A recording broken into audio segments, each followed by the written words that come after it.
I've been taught when covering Futuh al-Ghaib that the fall should not be seen as shameful because it always the will of Allah, and the text discussed a tablet that certain servants know about, such as prophets, alayhimus salam, and it was written there that Adam alayhis salam would eat from the tree, and he knew that, so he was actually obeying the commandment of his Lord. So I'm somewhat confused. I don't see why this is confusing. Obviously, Sayyidina Adam was not committing a sin in the sense that we would define it. Sometimes it's referred to even in the hadith as a khit or a khati'ah. And in the great hadith of the shafa'ah, which has humanity, in milling, panicking crowds going from one prophet to the next, asking for that prophet's shafa'ah, first of all they go to Sayyidina Adam alayhi salam and they ask for his intercession.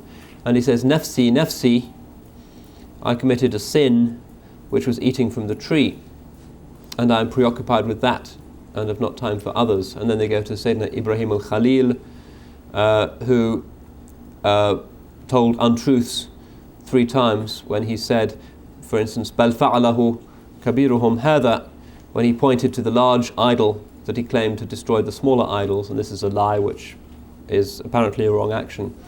And so on with the other Anbiya, and they come to Sayyidina Muhammad sallallahu alayhi wasallam, and he has the Shafa'atul Kubra, because he did not know any of these things. But the ulama, in commenting on this hadith, which is a sound hadith, say that these were not actually sins. These were only apparent slips. They do not affect the isma of the prophets, and they do not affect their qualification for conveying the messages of Allah. And Sayyidina Adam did this, and Sayyidatna Hawa did this.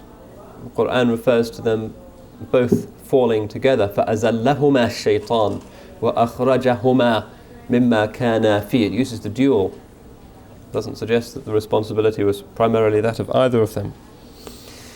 This is before they assumed the mantle of the Khilafah.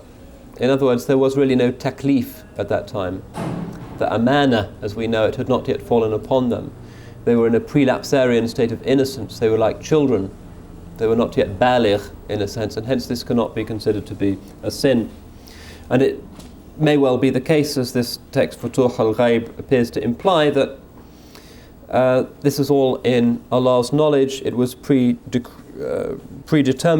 and that Sayyidina Adam had knowledge of this, and hence it doesn't constitute a sin. That might well be a legitimate way of understanding it. Wallahu subhanahu wa ta'ala a'lam. Impossible really for our minds to imagine what life before the fall might have been like. I think, should I stop? Okay.